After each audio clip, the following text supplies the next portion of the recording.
इम्तहान तो चल रहा है ना। लेकिन इम्तहान ये ले कौन रहा है, बस इसको ढूंढ लो यार, ये ढूंढ के मुझे बताना, ये सवाल है एक बस मेरा। तुम्हारा एक एक दावा झूठा है। इम्तिहान तो हर पल हो रहा है और उस इम्तिहान में तुम लगातार अनुत्तीर्ण हो रहे हो, पर तुम ये मानने को तैयार नहीं हो। जिंदगी इम्तिहान लेती नहीं है, जिंदगी इम्तिहान है। आह, एक बात तो पता लग गई कि इम्तहान चल रहा है। डिटॉक्स है सर, इम्तिहान डिटॉक्स कर देता है हमारे जो फॉल्स पर्सोना और फॉल्स बहुत बढ़िया बात, और यही उसका उद्देश्य है। कि देख डिटॉक्स हो गया, यही। इसलिए वो आता ना कि अब हम तुम्हारा आसमान की तरफ को देखना देख रहे हैं, तुम वहीं आओगे। जिंदगियां बीत चुकी है, जमाने बीत चुके हैं, सदियां बीत चुकी हैं, मगर आज भी इंसान एक ही सवाल से जूझ रहा है कि ये जीवन क्या है, हम क्यों आए गए हैं, क्यों लाए गए हैं, या लाए गए हैं या आ गए हैं। मैं एक एरर हूं। Glitch in a matrix. मैं सॉफ्टवेयर में एक बग हूं। सत्य किसी के पास नहीं है। हम सब सोच सकते हैं कि हमारे पास सत्य आ रहा है, शायद तुम ना एथीस्ट को बोल सकते हो सत्य है, ना थीस्ट को बोल सकते हो सत्य है। दुनिया में सब धाराओं ने, सब जगहों ने और सब कालों ने अपने अपने हिसाब से अलग अलग ईश्वरों और भगवानों की बात करी है जी। अब इतने सारे तो अलग अलग नहीं हो सकते। लोग क्या करते हैं, अपनी आस्तिकता में, जो फॉल्स परसेप्शन में जब इंसानों की जब बात करते हैं हम खुदा की, तो उसमें अपनी मोरलिटी थोपते हैं। क्योंकि सत्य एक हो सकता है, कहानियां एक कैसे करोगे। कहानी तो मनुष्य के दिमाग का उत्पाद है, कहानियों में तो भिन्नता रहेगी ना। सब कहानियां एक दूसरे से लड़ेंगी।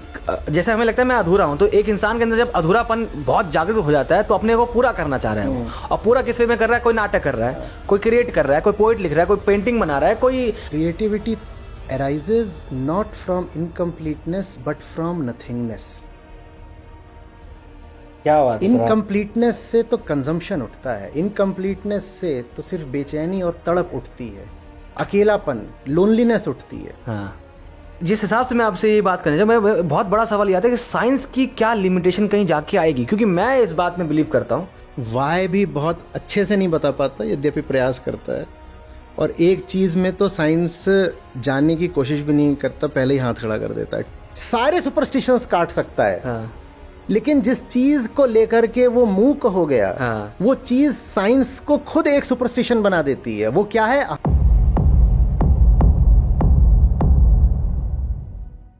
तो ये जीवन क्या है? क्या ये कोरा कैनवास है जिसमें हम रंग भर रहे हैं, या फिर एक बनी बनाई पेंटिंग है यार, जिसके अंदर जो रेखाएं हैं उनको फॉलो करते जाना ये हमारी नियति बन चुकी है। जीवन क्या है, इसी सवाल से पैदा हो जाते हैं सारे के सारे मोरल कंसेप्ट, सारे के सारे meaning of life, science, philosophy, सब कुछ जीवन क्या है पे शुरू होता है और इसी पे आके खत्म हो जाता है। जिंदगियां बीत चुकी है, जमाने बीत चुके हैं, सदियां बीत चुकी हैं, मगर आज भी इंसान एक ही सवाल से जूझ रहा है कि यह जीवन क्या है। मेरा नाम है सुफियान आलम। अगर आप लोग मुझे जानते हैं तो अच्छी बात है, जो नहीं जानते हैं यार, आज मुझे थोड़ा डांटिएगा मत। मैं आज आप सबके दुआओं की वजह से आज आचार्य प्रशांत जी के साथ बैठा हूँ, उनसे सवाल करने के लिए बैठा हूँ। कुछ जो जानना है मुझे, उसी सवाल की बात मैं भी कर रहा हूँ जो बहुत सदियों से लोग कर रहे हैं कि जीवन क्या है। तो नमस्कार आचार्य जी, बहुत बहुत शुक्रिया, आपने मुझे वक्त दिया और मैं बहुत लकी हूँ कि अभी आज बहुत सारी कन्वर्सेशन होने वाला है। थोड़ा फ्री फ्लो में रहता हूँ मैं, तो प्लीज़ जो आचार्य जी, मैं कुछ वैसे नहीं करूँगा, मुझे थोड़ा फ्री फ्लो में रहना पसंद है। थिएटर करते थे हम, मैं भी, और आचार्य जी से जब मेरी कल बात हुई थी, थिएटर वाले लोग थोड़े खुल जाते हैं आई गेस, तो कभी कभी वो पसंद नहीं आता लोगों को। तो शुरू करते हैं इस वीडियो को। मैं बहुत सारे सवाल लेके आ गया हूँ, देखिए मौका दोबारा मिलता नहीं, तो मैं अच्छे खासे सवाल लेके आया हूँ। होपफुली सारे सवाल के जवाब मिल जाएंगे, जो नहीं मिलेंगे तो हम तो आचार्य जी के पीछे पड़ जाएंगे और बस चलते रहेंगे कैमरा लेके। एनीवे, तो आचार्य जी, सबसे पहला सवाल वही मीनिंग ऑफ लाइफ पे हम जो चाह रहे हैं कि इंसान ही शायद इकलौता वो जीव कह लीजिए जो इस सवाल से जूझ रहा है और जूझता जा रहा है कि जीवन का मकसद क्या है, हम क्यों आए गए हैं, क्यों लाए गए हैं, या लाए गए हैं या आ गए हैं, तुक्का था या कोई ना कोई पीछे कॉन्शियसनेस इन्वॉल्व है। क्योंकि बाकी जो जीव हैं दुनिया में, हम जितने भी देखते हैं, मेरे हिसाब से जितना मैं समझ पाता हूँ, कोई शेर कोई नहीं समझ में आना चाहिए या वो परेशान नहीं होता कि मेरे जीवन का मकसद क्या है। वो आएगा, भूख लगेगी खाएगा, छोड़ देगा, या हिरन अपना खाना वाना खाकर निकल जाएगा। पर्पस ऑफ लाइफ क्यों इंसान ही ढूंढ रहा है, जिसकी वजह से शायद सफर भी करता है। पर्पस नहीं मिलता तब भी रोता है, पर्पस मिल जाता है शायद तब भी रोता है। तो ये आप इसके ऊपर प्लीज आप बताइए। सबसे पहले तो शुक्रिया मुझे आमंत्रित करने के लिए, और अपना जो बेबाक अंदाज है जी सर। उसको आप बिल्कुल कायम रखना, और कायम ही नहीं रखना, उसको और धार देना। तभी बातचीत में गहराई आती है और उसमें हमें भी मज़ा आएगा और सुनने वालों को भी। जीवन क्या है? जीवन किसके लिए है? कौन कहता है कि मैं जीवित हूँ? शुरुआत इससे करनी पड़ेगी ना। जब हम कह रहे हैं जीवन क्या है, तो हम इसकी तो बात नहीं कर रहे, क्योंकि इससे आप बाहर खड़े हो, है ना। तो जीवन क्या है एक ऑब्जेक्टिव जिज्ञासा नहीं है।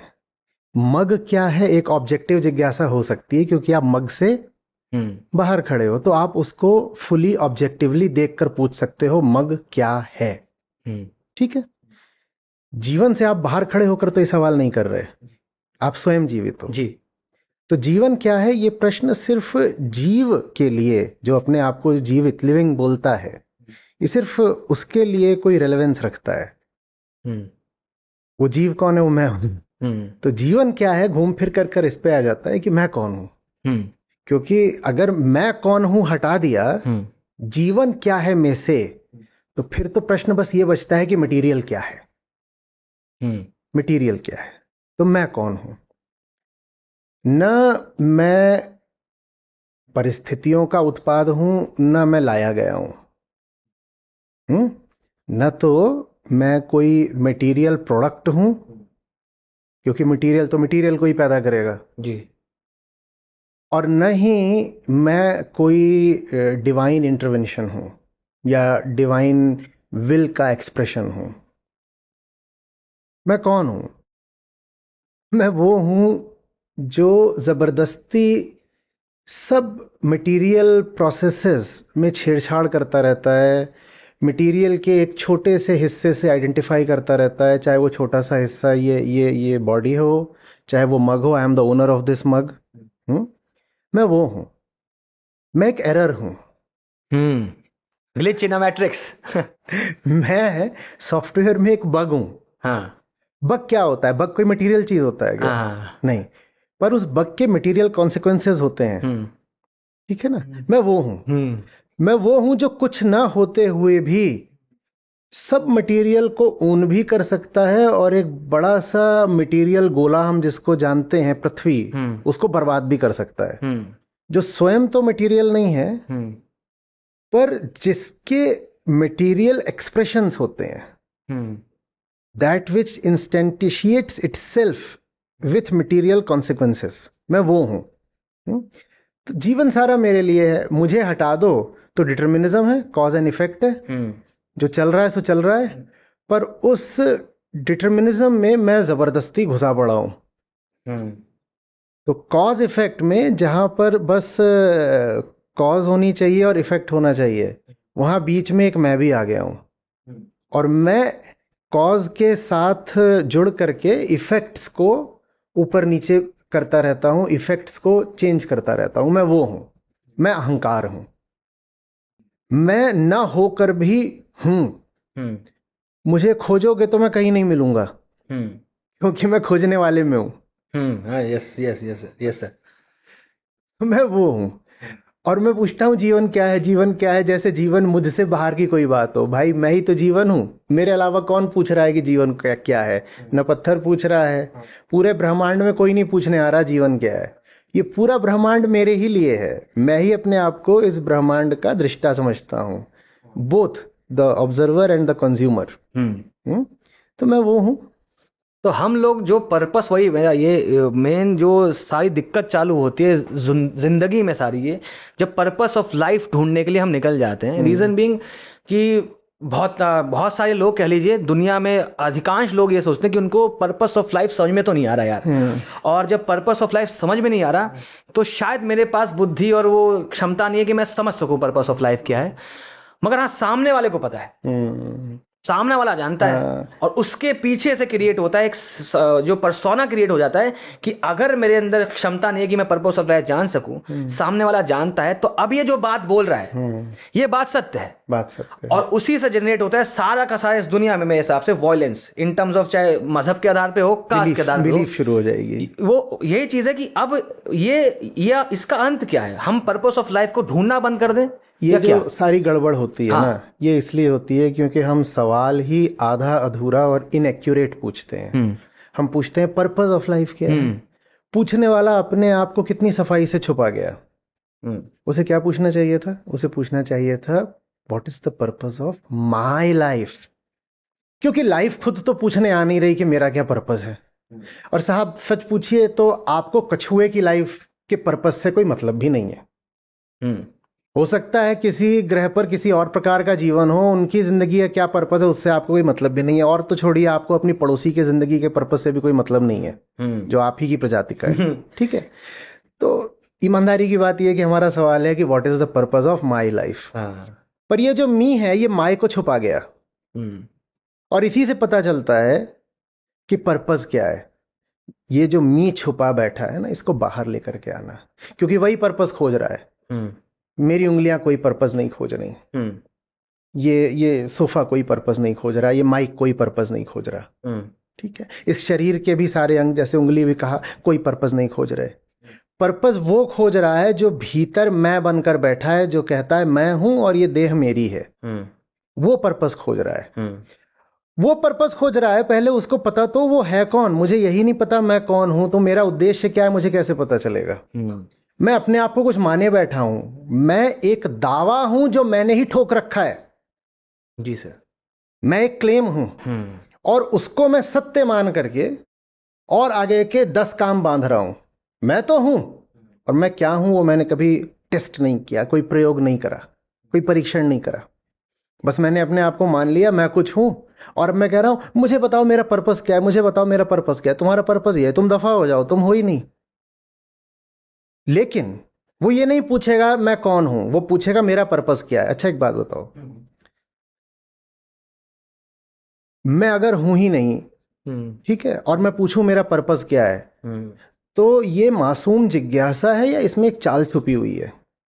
चाल ही छुपी है। चाल ये छुपी हुई है कि मेरा पर्पस क्या है कह करके मैंने इतना तो तुमको राजी कर लिया कि मानो कि मैं कुछ हूं, मैं कुछ हूं। ये लगभग ऐसे ही है जैसे मैं आपसे पूछूं कि और जेल से कब छूटे।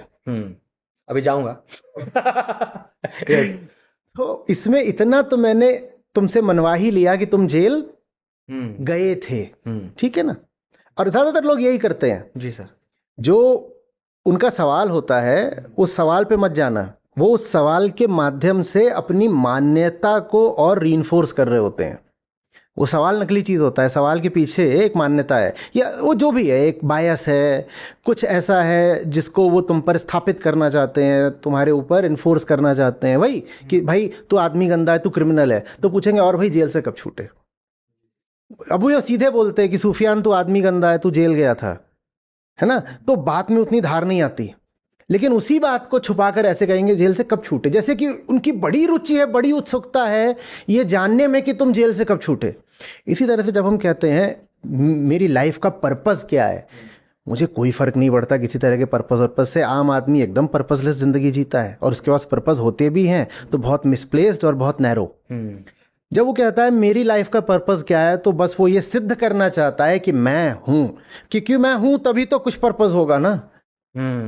तो ये जो सवाल है ये बड़ा शातिर सवाल है।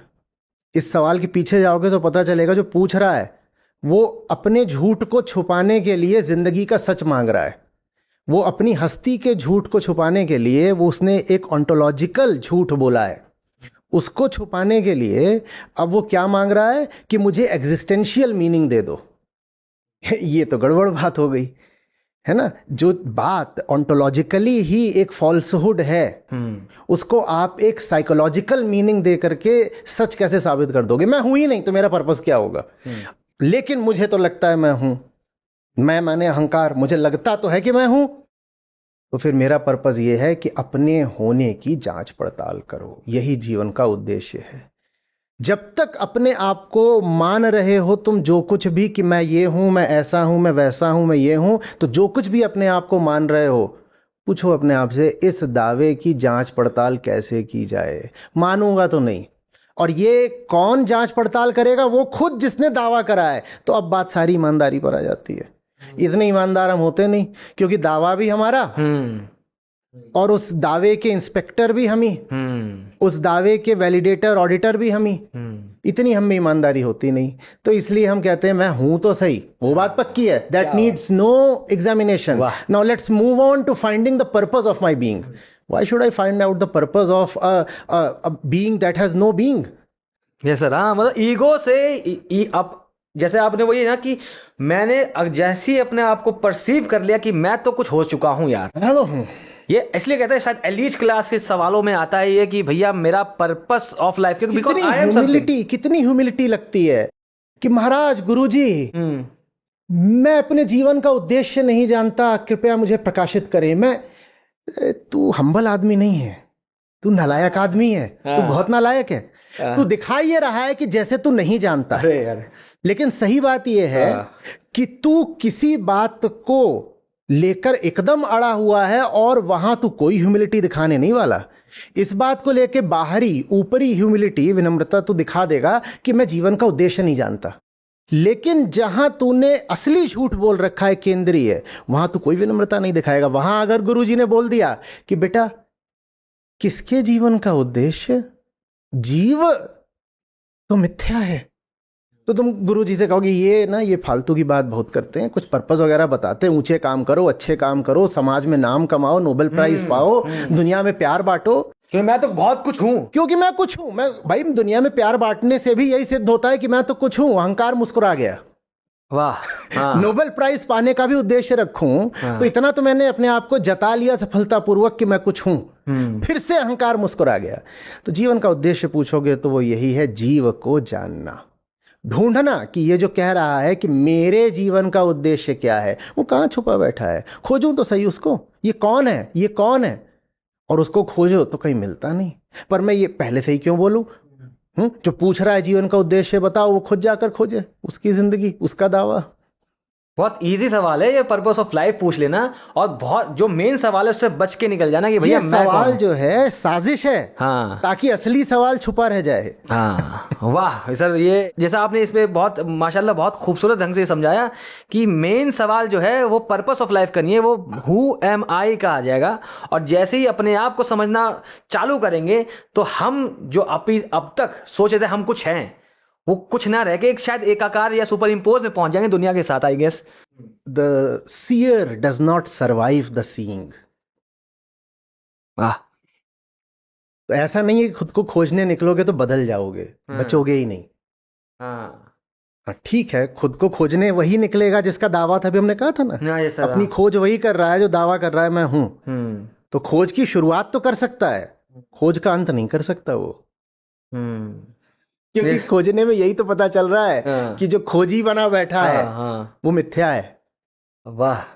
अगर देखा जाए आचार्य जी कि पर्पस ऑफ लाइफ के मोरालिटी जब आती है तो वो किस चीज से जन्म लेती है? अगर हमारे पास इनहेरेंटली देखा जाए, संसार के बीच में सब कुछ मीनिंगलेस ही अगर मान लिया जाए, पर्पस ऑफ लाइफ कुछ भी नहीं है, तो हम क्यों मोरालिटी की तरफ जाते हैं? नहीं, पर्पस ऑफ लाइफ है। हाँ, जब तक मैं अपने आप को कुछ मान रहा हूं एरोनियसली, हमने कहा ना कि हम एक एरर हैं, हम एक बग हैं। हाँ, अगर सॉफ्टवेयर में बग है हाँ, तो पर्पस तो अभी बचा हुआ है। क्या पर्पस है?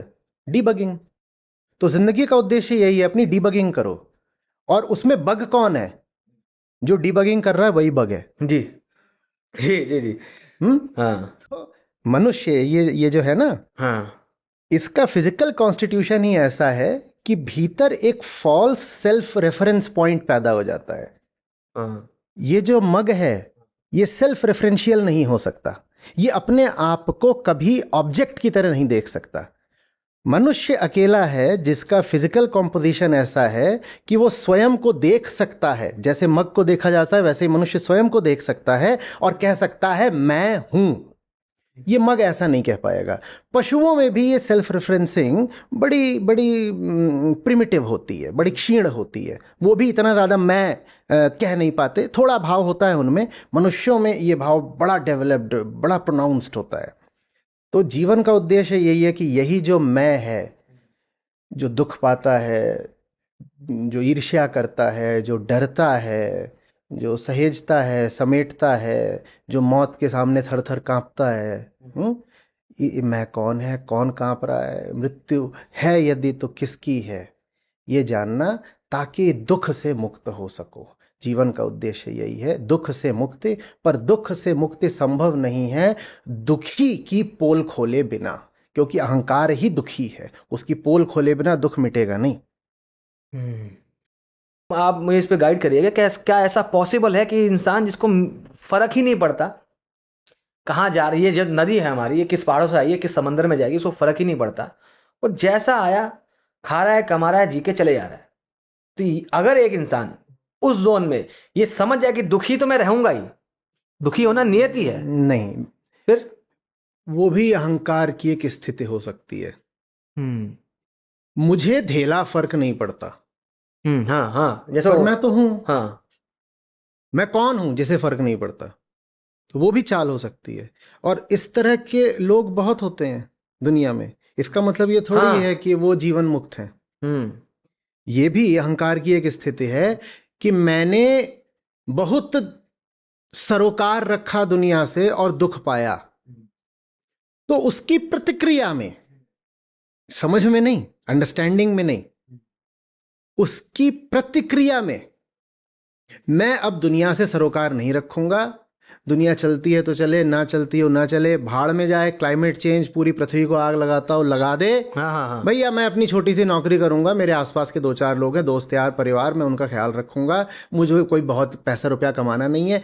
ये कोई बहुत लिबरेटेड स्थिति है नहीं। यद्यपि लिबरेशन कोई स्थिति नहीं होता, हाँ हाँ हाँ, चलाऊ भाषा में, ये भी कोई बहुत लिबरेटेड स्थिति है नहीं। ये भी अहंकार द्वारा द्वारा पहनी गई एक कॉस्ट्यूम ही है।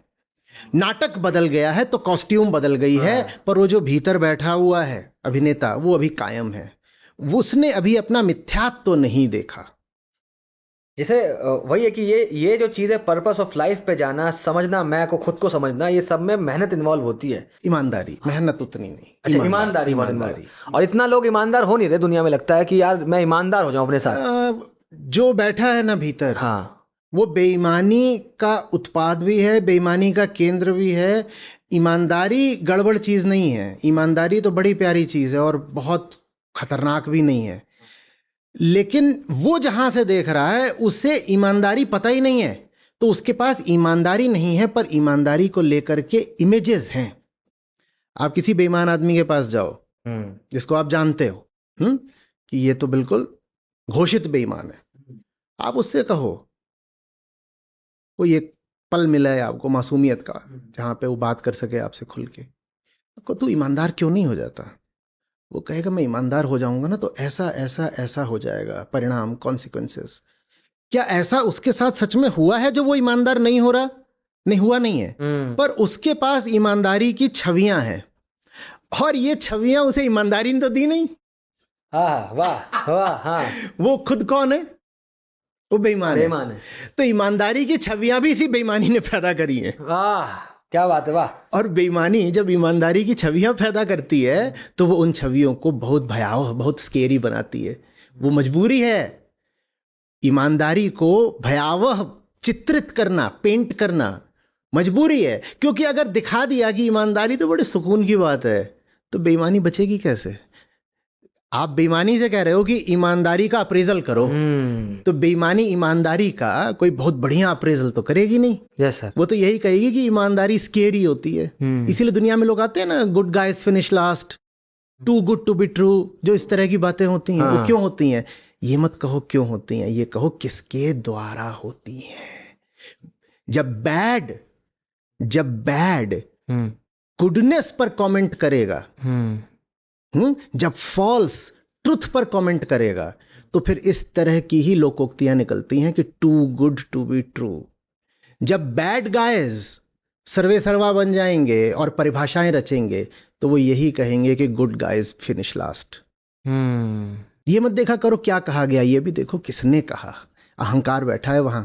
जो हमारी टेंडेंसी मैं नोटिस करता हूँ कि ना एक हम लोगों ने अपने आप को कैसे अलग कर लिया इन चीज़ों से। हम कहते हैं, जो जैसे कि अगर किसी फिलोसफी पे जाएंगे कि नबी जो होते हैं वो मैसेंजर ऑफ गॉड होते हैं, तो भैया हम तुरंत क्या करते हैं कि भैया अपने आप को डिसोसिएट कर लिया कि ये तो मस्त, ये अच्छे लोग होंगे, हम तो हो ही नहीं सकते कभी, तो भैया हम बुरे रहेंगे। या फिर जब हम भगवानों की बात करते हैं कि यार ये तो भगवान थे, हम अलग है उनसे। इसी चीज में जो फॉल्स अपनी इमेज डाल के कि भैया हमने अपने आप को अलग कर लिया, क्योंकि हम उस जोन तक जा नहीं सकते, अलग करके सिक्योर कर लिया। सिक्योर कर लिया। सिक्योर अहंकार ने हाँ। अपने आप को हाँ। भगवत्ता के आगे सर झुका करके भगवत्ता से इंसुलेट कर लिया। हाँ भैया तुम बड़े आदमी बड़े हो, आदमी। मैंने सर झुका दिया। ऊपर ऊपर से क्या लगेगा, कितना विनम्र है, कितना मोरल है, कितना रिलीजियस है, पर ये गहरी साजिश है। मैंने सर झुका करके द्वैत स्थापित कर दिया। Yes sir. तुम अलग, मैं अलग, और अगर मैं अलग हूं तो अहंकार ने ताली बजाई, मैं तो बच गया ना अलग होकर के। हम कभी भी ये नहीं कहते कि वो अलग तो नहीं हो सकता मुझसे। अगर मैं जिसकी बात कर रहा हूं, परम सत्ता की, आखिरी सत्य की, द एब्सोल्यूट की, अगर वो सचमुच इतना प्यारा है तो मैं कैसे कह दूं कि अलग है मुझसे। बिल्कुल बिल्कुल। जिससे थोड़ा भी प्यार होता है हम उसे अपने नजदीक लाना चाहते हैं, एक मानने लग जाते हैं। एक मानने। जिससे परम प्रेम है उसे मैं अपने से दूर कैसे स्थापित कर सकता हूं। हाँ। तो जरूर वो मेरी ही सच्चाई का नाम है, जो अभी संभावना मात्र है। सच्चाई है पर कहीं अभी दबी पड़ी है। मेरे ही कुछ कांड होंगे जिनके नीचे वो छुपी पड़ी है, लेकिन फिर भी संभावना तो है ना। अब ये स्वयं को देखने का एक बिल्कुल दूसरा केंद्र है, जहां आप ये नहीं कहते कि जो भी कुछ ट्रू है वो उधर बैठा है। अब आप ये कहते हो कि जो भी कुछ ट्रू है वो इधर बैठा है, और भाषा उसको बहुत अच्छे से पकड़ नहीं पाती। लेकिन एक बहुत साधारण सा वक्तव्य है, वो एकदम पलट जाता है। साधारण सा वक्तव्य क्या होता है कि जो आम आदमी होता है उसको मैं लोक धर्मी कहा करता हूँ, जो सूडो रिलीजियस आदमी होता है। बहुत प्रचलित हो गया आज हाँ हाँ।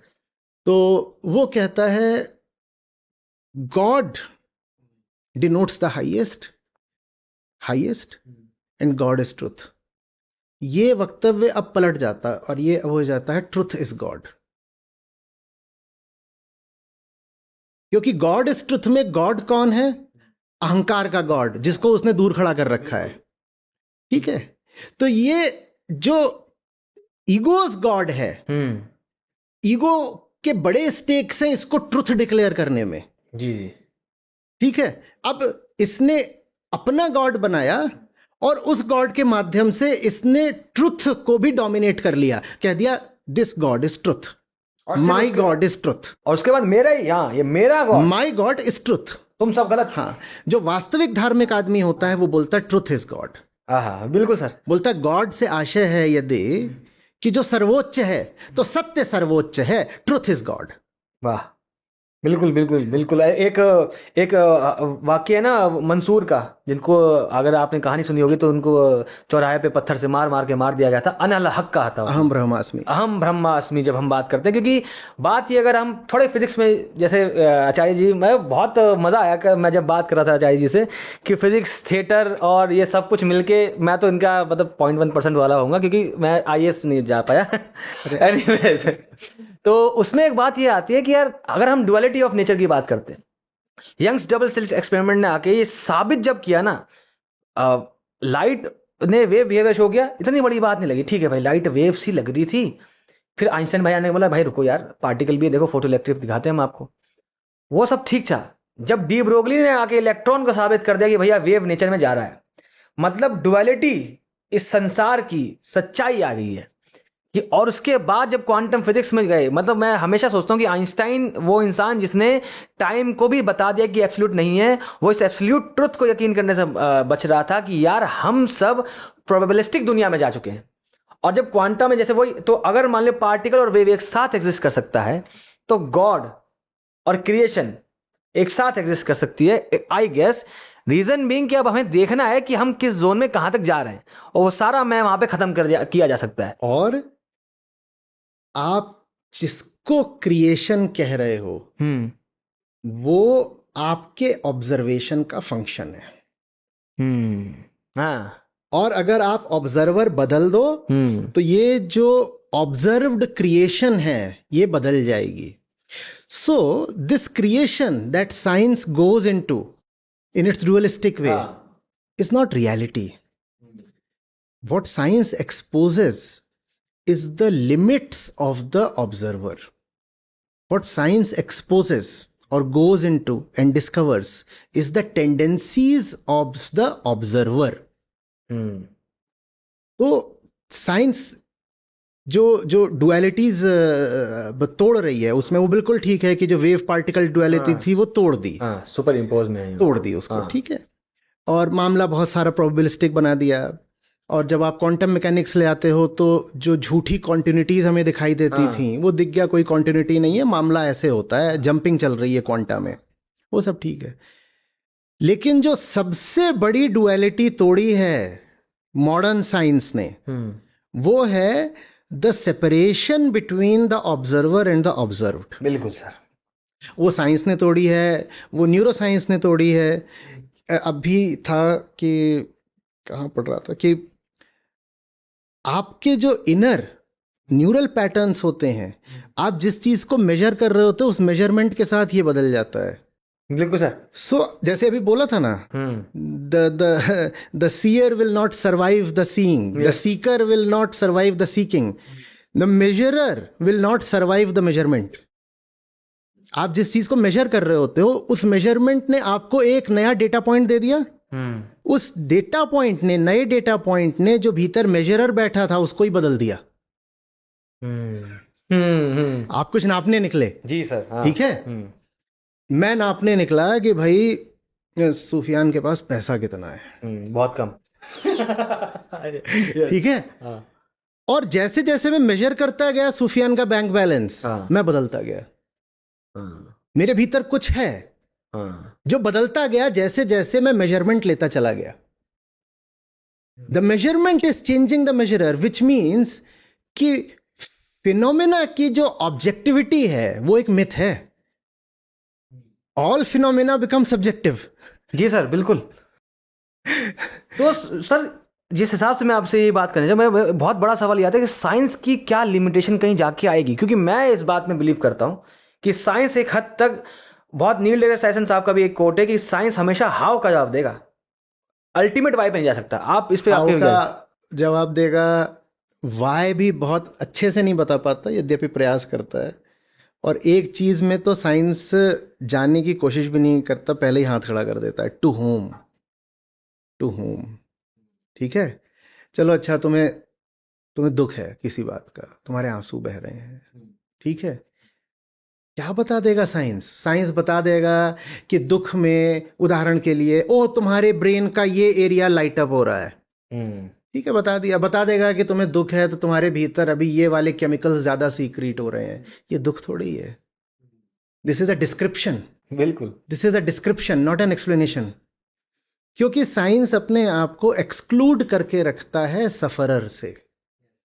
साइंस अपने आप को उससे बिल्कुल बचा करके रखता है जो सारे फिनोमिना का एक्सपीरियंसर है, बिल्कुल बचा कर रखता है। यही साइंस की लिमिट है, यही साइंस की लिमिट है। साइंस जो फिलॉसफी ही है साइंस की, वो डुअलिस्टिक है। Yes sir. वो कहती है मुझे अपने को तो देखना ही नहीं है, मुझे ये सामने रेडिएशन है इसको देखना है, इस पे मुझे प्लांक का कुछ लगा देना है, इधर चल रहा है अभी डबल स्लिट की बात करी उसको देखना है, मुझे उसकी इलास्टिसिटी निकाल देनी है, ये पेंडुलम है, हाँ इसका 2π√L/g, ये सब मेरी जान निकल रही है, मैं सूख रहा हूँ, मेरी हालत ख़राब हो रही है, मेरा दोस्त तकलीफ़ में है, मेरी महबूबा भाग गई है, मुझे लग रहा है मेरे पैसे लुट रहे हैं। साइंस इसमें घुसेगा ही नहीं। साइंस को सारे फिनोमिना का जो एक्सपीरियंसर है, उससे कोई मतलब ही नहीं है। साइंस का तो प्राइड है ये ऑब्जेक्टिविटी। साइंस ऑब्जेक्टिविटी में प्राइड लेता है और बहुत अच्छी बात है, लेकिन उसमें क्या होता है कि उसका जो क्षेत्र है वो मनुष्य से कट जाता है। साइंस एक्सटर्नल सुपरस्टिशन हटा देगा, क्योंकि कुछ ऑब्जेक्टिविटी होगी तो जो बाहर आपने उदाहरण के लिए मान रखा था कि वो जो पेड़ है ना, इस पेड़ की जड़ें नीचे अमृत पर पलती हैं, तो साइंस डिमॉन्स्ट्रेट कर देगा कि बाहर भाई वहां कोई अमृत वगैरह नहीं है, वो ठीक है। तो साइंस जो एक्सटर्नल सुपरस्टिशन उसको काट सकता है, लेकिन जो इंटरनल सुपरस्टिशन है, मैं हूं और जो मेरी इंटरनल सफरिंग है, साइंस ने पहले ही हाथ जोड़ लिया कि ये मेरा क्षेत्र नहीं है, मुझे इसमें जाकर कोई तहकीकात करनी ही नहीं है। अब जो बाहरी जगत है हाँ, जिसकी खोज, ये जो फिनोमिनल ऑब्जेक्टिव यूनिवर्स है जिसकी बात साइंस करता है। अब अगर ये पता चले कि ये सब कुछ भी मुझ पे ही डिपेंडेंट है, ऐसा नहीं कि सिर्फ मेरी भावनाएं, मेरे विचार भीतरी हैं। सोचो, हम कहते हैं एक बाहरी जगत है, एक भीतरी जगत है, यही चलता है ना, जी। एक क्लासिकल सेपरेशन। बिल्कुल बिल्कुल, हाँ। अब भीतरी जगत में तो साइंस फिर भी मान लेता है कि ये मेरा क्षेत्र नहीं है। भावना, विचार, हाँ। करुणा क्या है, करुणा और दया में अंतर क्या है, साइंस वहां पर बिल्कुल मौन हो जाएगा, कुछ नहीं बता पाएगा। तो भीतरी जगत को तो लेकर साइंस हमेशा से मौन ही है।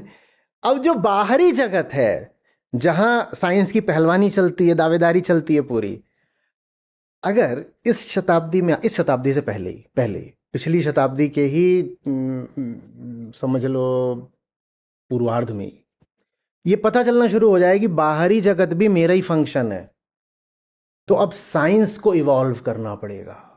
साइंस को भी अपने एजम्पशंस चेक करने पड़ेंगे, नहीं तो साइंस भी सुपरस्टिशन हो गया। साइंस भी तो कुछ एक्सियम्स पर चलता है ना। जी सर। अब उदाहरण के लिए साइंस कहता है कि आज जो लॉ है वो कल भी वैलिड होगा, इसको वेरीफाई या फॉल्सिफाई करके दिखाओ।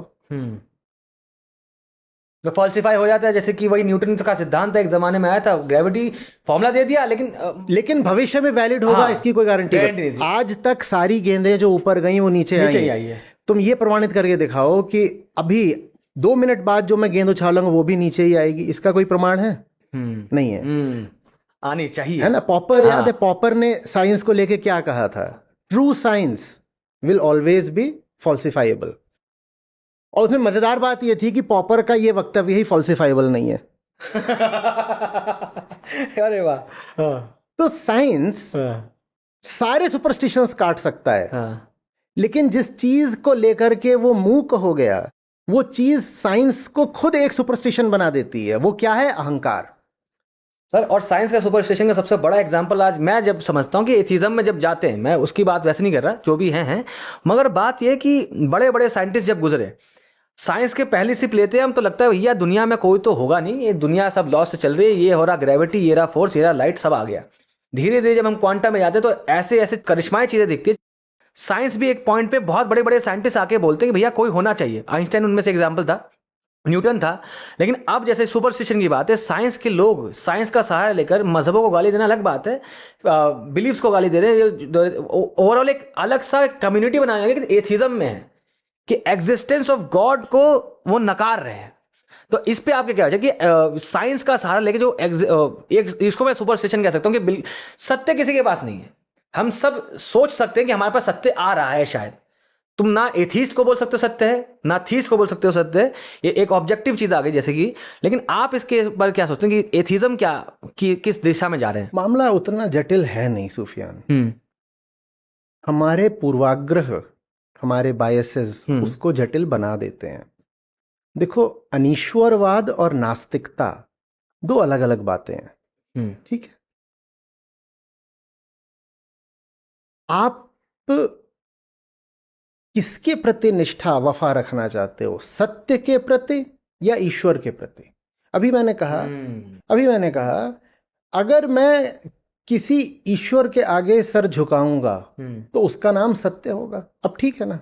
अब ठीक है ना?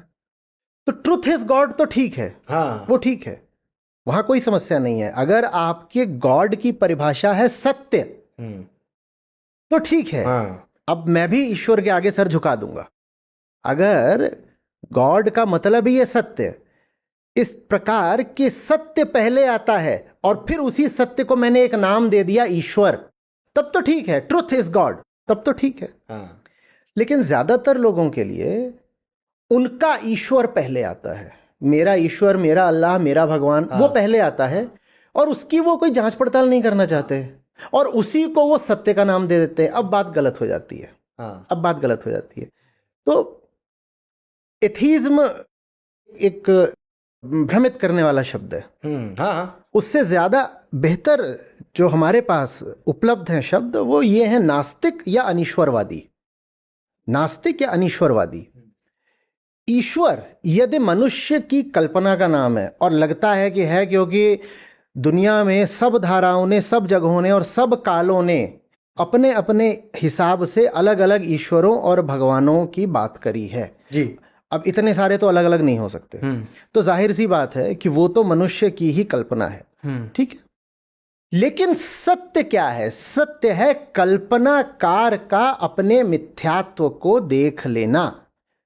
तो सत्य मानव रचित या मानव जनित नहीं हो सकता, सत्य मनुष्य की कल्पना नहीं हो सकता। आप सत्य को गॉड बोलोगे तो मैं कहूंगा कि गॉड को नमन है। आप सत्य को ही गॉड बोलोगे तो मैं खड़ा हो गया, मैं कहूंगा गॉड से ऊंचा कोई नहीं होता, मैं आपके साथ हूं। पर आपने अपने हिसाब से, अपने काल में, अपने पंथ के मुताबिक आपने कोई गॉड रचा, और आप मुझसे कह रहे हो कि साहब आप यहाँ वफा दिखाओ या समर्पण या श्रद्धा पूजा, वो मुझसे नहीं हो पाएगा। बिल्कुल बिल्कुल। आस्तिक होना एक बात है, ईश्वरवादी होना दूसरी बात बिल्कुल है। सर। और ये हमें नहीं समझ में आता। आस्तिक होना माने वो जो सत्य परायण है, जो ट्रुथ लविंग है, जो ट्रुथ लविंग है वो आस्तिक है। ईश्वरवादी माने वो दूसरी चीज होती है। वो तो फिर हम सब अच्छे से जानते हैं कि ग्रीक गॉड्स होते थे। आप बाइबल को ही ले लो, तो जो यहूदी जो माने जो ओल्ड टेस्टामेंट है उसका जो गॉड है, और उसके बाद जो ईसाई गॉड है, जो जीसस न्यू टेस्टामेंट वाला, उनमें इतना अंतर है। उसी अंतर के कारण मूलतः जीसस के साथ जो हुआ वो हुआ, क्योंकि जीसस कोई छोटा मोटा अंतर नहीं लेके आ रहे थे, वो तो केंद्रीय बदले दे रहे थे। जो जो जो यहूदी गॉड है वो डोमिनेटिंग है, वो फियर्स है। मोसेस की जो बात होती है। हाँ, नहीं वो तो पैगंबर है, पर मुझे उनका कॉन्सेप्ट ही है गॉड का ना, वो अनफॉरगिविंग गॉड है। हाँ बिल्कुल वो फियर्स गॉड है, अनफॉरगिविंग, माफी मांगते रहो। हाँ, और जीसस का जो गॉड है, जीसस उससे ऐसे बात करते हैं कि पापा माफ कर देना ना, ये मुझे मारे दे रहे हैं पर तब भी इन्हें छोड़ दो, ये बेचारे अनजान है, इग्नोरेंट है, इन्हें छोड़ दो। ज्यूस का जो गॉड है, बाइबल का जो न्यू ओल्ड टेस्टामेंट का जो गॉड है, वो डुअलिस्टिक है, वो ऊपर बैठकर शासन करता है। जीसस इतनी बड़ी नई चीज ले आए, उन्होंने गॉड को नॉन डुअल कर दिया। वो बोले me and my father are one. बात समझ रहे हैं? तो निश्चित सी बात है कि एक ही ग्रंथ के अंदर अगर गॉड की दो इतनी अलग अलग अवधारणाएं हो सकती हैं, इसका मतलब दुनिया के हर क्षेत्र में, हर काल में मनुष्य ने अपने मुताबिक गॉड रचे हैं। पर ट्रुथ को मनुष्य नहीं रच सकता। बिल्कुल सर। और धार्मिक होने का अर्थ होता है सत्य के प्रति निष्ठा। सत्य के प्रति निष्ठा। जो सत्यनिष्ठ है वो आस्तिक है। देखिए, आस्तिक शब्द बहुत अच्छा है। मैं बोलूं इस पर 2-4 मिनट और? खिंच रहा है। हाँ, आस्तिक शब्द बड़ा प्यारा है। कहां से आती है आस्तिकता? जो उसका मूल है ना, अस्ति माने है। किसको कहा जा रहा है? प्रश्न क्या है तो उत्तर जैसा लग रहा है, तो कुछ प्रश्न भी होगा जिसका उत्तर होगा। अस्ति कहकर किसका उत्तर दिया गया है? प्रश्न उसमें यह है, मैं ही हूं, मेरे खोपड़े में जो ये तूफान चलते रहते हैं, ज्वार भाटा उठता रहता है, यही है? कुछ और भी है? यही है, पैदा हो जाओ ऐसे ही, पता ही नहीं चला क्यों पैदा हुए, किसने कर दिया, पॉप से बाहर आ गए हैं, देख रहे हैं ये क्या, यही है? इधर उधर जीवन के थपेड़े गिरा रहे हैं, उछाल रहे हैं, यही है? कभी इससे दिल लगा लिया, कभी उससे रूठ लिए, कभी वहां रिश्ता बना लिया, कभी वहां लात खा ली, यही है? और फिर एक दिन जाकर के ऐसे ही मर गए, यही है? यही है या कुछ और भी है? जीवन क्या सिर्फ वो है जो अहंकार को प्रतीत होता है, या कुछ और भी है? ये प्रश्न है। इस प्रश्न के उत्तर में अगर आपने कह दिया है अस्ति, तो आप आस्तिक हो। है अस्ति कहने का अर्थ है द ईगो कैन बी सबलेटेड। सुंदर शब्द है, सबलेटेड। हेगल का दिया हुआ है। हेगल ने, ये तो अंग्रेजी में, हेगल ने अपनी ओर से जो दिया था वो था ऑफ ए बून। बड़ा सुंदर शब्द है, हेगलियन डायलेक्टिक्स में चलता है, जर्मन शब्द है वो है से क्या मतलब है? उस है से मतलब है कि ये जो अहंकार है, जो जो जो जो देखता है, खाता है, सोता है, हंसता है, रोता है, इसका सबलेशन हो सकता है, वो संभव है अस्ति, हो सकता है, हाँ हो सकता है, आई एग्री, अस्ति। सबलेशन माने क्या? 3 बातें एक साथ। गजब का शब्द है, गजब का शब्द है। मिटाना, बचाना, उठाना, निगेशन, प्रिजर्वेशन, एलिवेशन। हाँ, ये मतलब कैसे था? हाँ ये मजेदार, वैसे चौकड़ी मार लिया मैंने कहा हाँ, आज थोड़ी मजा आएगा। ये उपनिषदों से नहीं आ रहा हाँ, है, ये हेगेल से आ रहा है, हाँ। पर मुझे ये उस अर्थ में जी, जी। प्रासंगिक लगा तुम्हें हाँ कि ये जो रोता रहता है ना, इसको मिटा के ही इसको बचाया जा सकता है। सो इन निगेशन इज इट्स प्रिजर्वेशन। और इसको बचा दिया तो ये उसी तल पर नहीं रह जाता, ये जिस तल पर है, so it's preservation is it's elevation. वाह क्या बात है सर, वाह। क्या ये संभव है? हाँ हाँ क्या ये संभव है? हाँ, मैं तो भाई है? बिल्कुल है सर। तुम आस्तिक हो गए हैं? मैं तो आस्तिक ही हूँ। मैं आस्तिक ही हूँ। और एक बात क्या होती है सर, बताओ, मैं इस पे इसलिए बात करना चाह रहा था कि लोग क्या करते हैं अपनी आस्तिकता में, जो फॉल्स परसेप्शन में जब इंसानों की जब बात करते हैं हम खुदा की, तो उसमें अपनी मोरलिटी थोपते कि भैया अगर कोई खुदा है तो उसकी वो मोरल वैसा होना चाहिए जो कि हमारे हिसाब से मोरल है। अब यहां पर जब कॉन्ट्रडिक्शन निकल के आती है तब बहुत सारे एक्सट्रीमिज्म का जन्म होता है। जैसे कि अभी आज संसार में देखते हैं हर तरफ, इस समय तो खैर जंग कम है, लेकिन इवेंचुअली तब भी जंग बहुत ज्यादा है।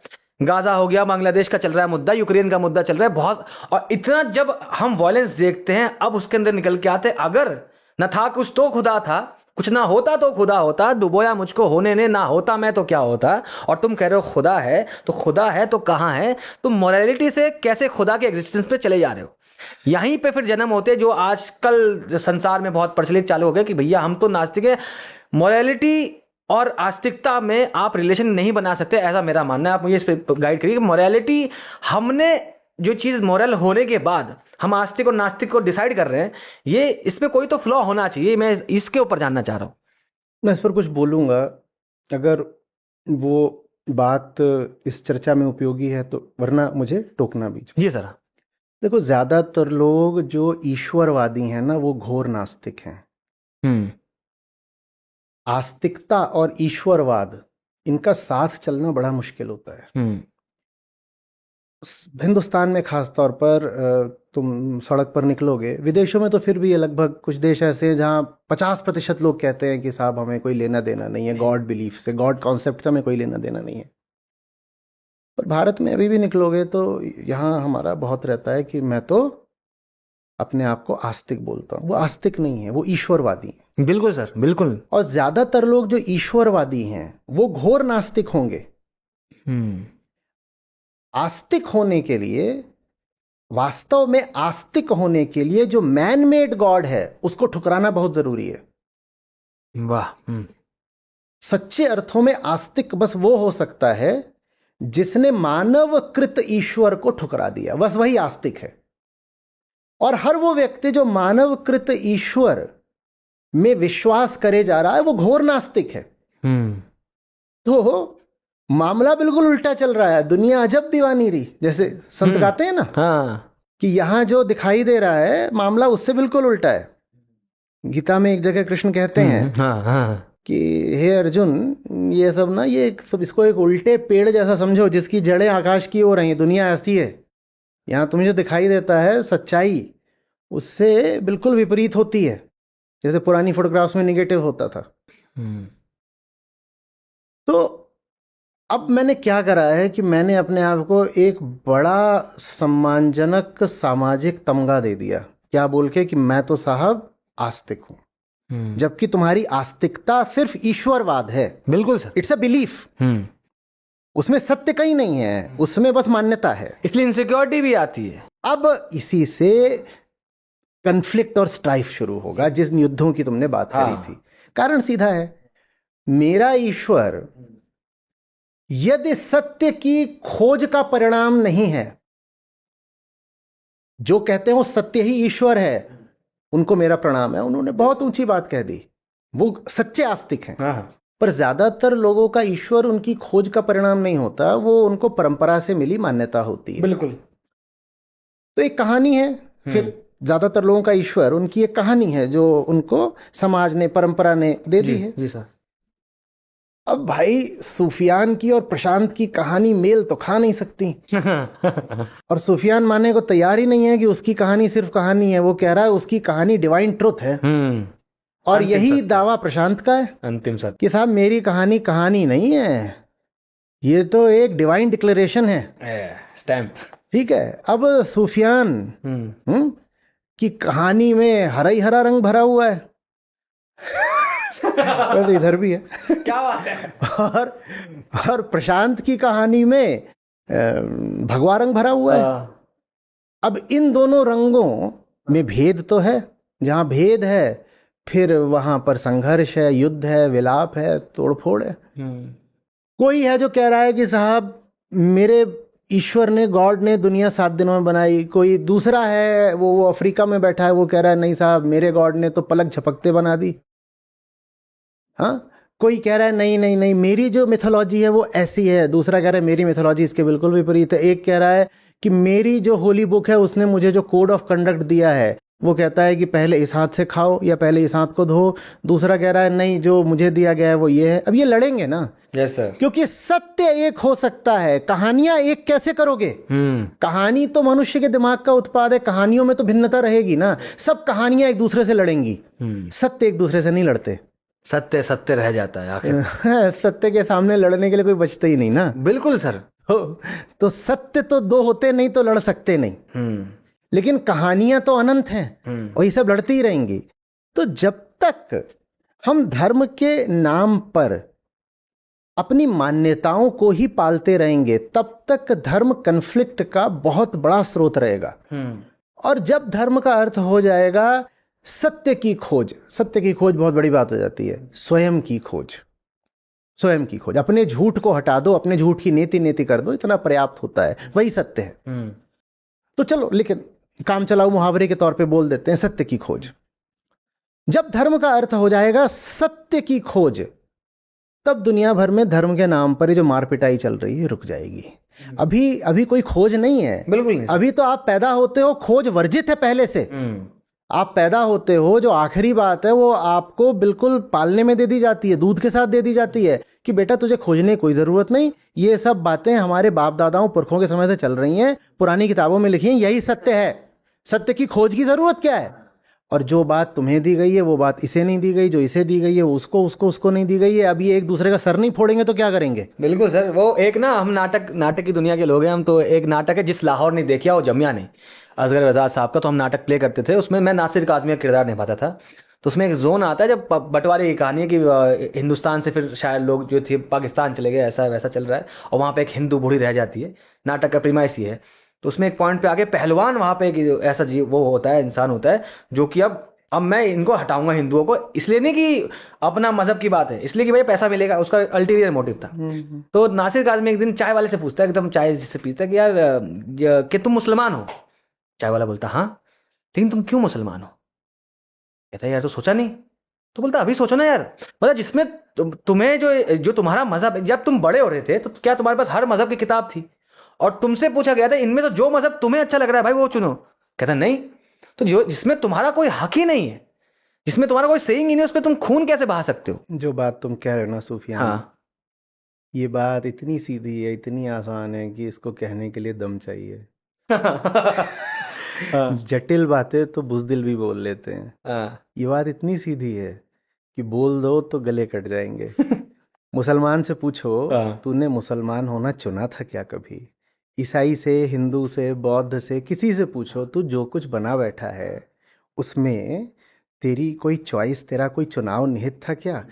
तूने कह दिया मैं फलानी जाति का हूँ, ये जाति तूने खुद चुनी है क्या?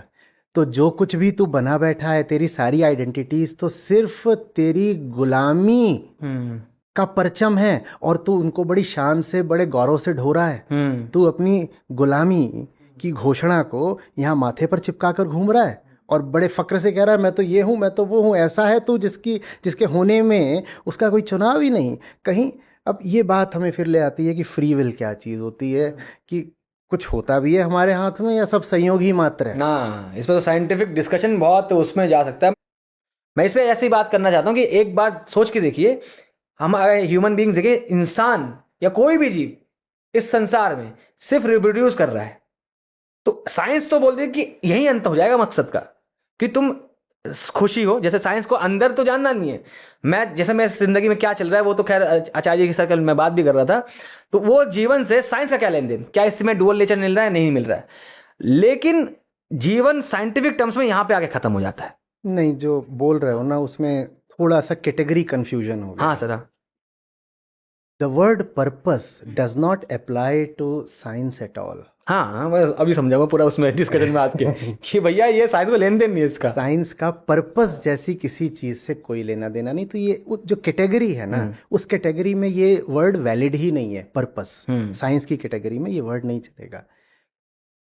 साइंस में बस डिटर्मिनिस्टिक कॉज इफेक्ट चलता है, no purpose. You can have effects, but the effect does not mean that the cause was operating from a point of purpose.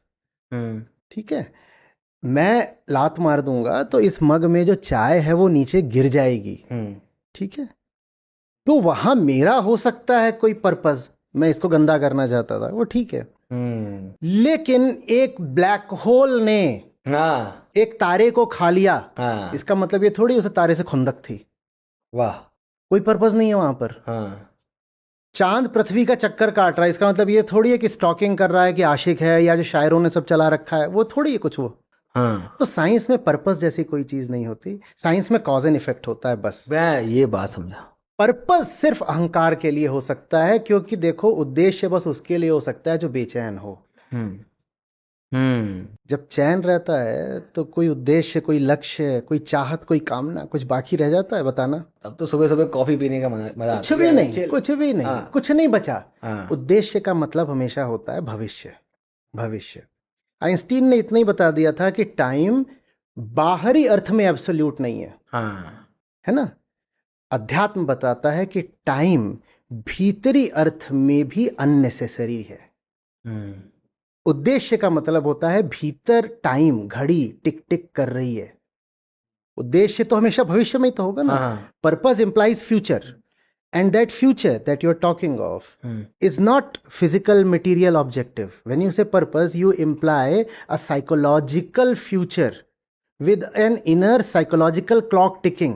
आपका जो भी पर्पस है वो अभी तो पूरा नहीं होगा, वो तो भविष्य में ही होगा। सो पर्पस नेसेसिटेट्स अ फ्यूचर। ठीक है, यही है ना। वो अहंकार के लिए ही है फ्यूचर। क्यों? क्योंकि वो अभी अपने आप को अधूरा माना है। वो तो सिर्फ एक दावा है, वो एक बिलीफ है। वो कहता है मैं अपूर्ण हूं, मैं अपूर्ण हूं। अच्छा, इसे अपूर्ण की वजह से तो बहुत सारी चीजें, जैसे मैं इस पर मानता हूँ, अपूर्णता की वजह से क्रिएटिविटी आती है। आई गेस अपने अपूर्णता को मिटाने के लिए एक शायर शायरी लिखता है। सी से ही आता है, पर वो क्रिएटिविटी नहीं, वो कंजम्पशन है। हाँ, ये सर, ये थोड़ा मजेदार हुआ कि मैं इस बात को मान रहा था कि अधूरापन, जैसे हमें लगता है मैं अधूरा हूं, तो एक इंसान के अंदर जब अधूरापन बहुत जागरूक हो जाता है तो अपने को पूरा करना चाह रहा है वो। और पूरा किस वे में कर रहा है? कोई नाटक कर रहा है, कोई क्रिएट कर रहा है, कोई पोइट लिख रहा है, कोई पेंटिंग बना रहा है, कोई वॉयलेंस कर रहा है। मतलब ओवरऑल देखा जाए कि अधूरेपन से ही क्या ये सब जन्म पा रहा है। इस पे आप बताइए। कहा जाता है, और ये अहंकार की पैरवी करते हुए अक्सर कहा जाता है। हाँ, कि साहब अहंकार के कारण ही तो दुनिया में इतनी खोजें हुई हैं, इतनी रचनाएं हुई हैं, और आदमी जा कर के दूसरे महाद्वीप खोज पाया। ये सब वो तमाम बातें कही जाती हैं कि ये सब हमारी बेचैनी का ही तो उत्पाद है। तो हमारी बेचैनी की शान में फिर ये सब कसीदे। लेकिन ऐसा नहीं है। देखो, तुम थिएटर के बंदे हो, जब 15-20 मिनट बीत जाते हैं किरदार में, और कोई चीज़ ऐसी नहीं है जो चुभ रही हो, सामने जो लोग बैठे हैं वो भी मौन होना जानते हैं, सब ठीक है, ऑडियो सिस्टम्स ठीक है, जो आसपास के तुम्हारे साथी किरदार हैं वो भी अच्छे हैं, ठीक ठाक हैं, उसके बाद क्या तुम्हें याद रहता है कि तुम कौन हो? तब जो होता है ना, वो क्रिएटिविटी है। क्रिएटिविटी ईगो की अपूर्णता से नहीं आती, ईगो के विस्मरण से आती है। क्या बात है। Creativity arises not from incompleteness but from nothingness. क्या बात है। इनकम्प्लीटनेस से तो कंजम्पशन उठता है, इनकम्प्लीटनेस से तो सिर्फ बेचैनी और तड़प उठती है, अकेलापन, लोनलीनेस उठती है। क्रिएटिविटी, सृजनात्मकता का कोई आधार नहीं होता। वो तब है जब अहंकार नहीं है। जब अहंकार नहीं है तब जो होता है उसको हम कह सकते हैं कि अब सृजन हुआ है। You have started from zero, not from the past. The ego will always start from the past, and then therefore things cannot be creative. Yes, there can be some kind of gradual incremental innovation. वो अलग बात है, वो कर सकती है अपूर्णता। कि मुझे बेचैनी लग रही है तो अपनी बेचैनी को मिटाने के लिए जो चल रहा था मैंने उसको इस तरीके से मॉडिफाई कर दिया, इतना तो कर सकती है ईगो। असल में बेचैनी ही पास्ट की रेसिड्यू है ना। तुम्हारे पास अतीत ना हो तो तुम्हारे पास कोई बेचैनी भी नहीं होगी। तो उस बेचैनी से जो कुछ उठता है वो बस पास्ट का एक्सटेंशन ही होता है, क्योंकि बेचैनी ही पास्ट की रेसिड्यू है। तो बेचैनी से माने अपूर्णता से, ईगो की इनकम्प्लीटनेस से देखो कभी क्रिएटिविटी नहीं आने वाली। क्रिएटिविटी तो अध्यात्म से ही आएगी। अहंकार जितना अपने आप को गैर जरूरी जानना जाता है उतना क्रिएटिविटी आती जाती है। Creativity sense the creator.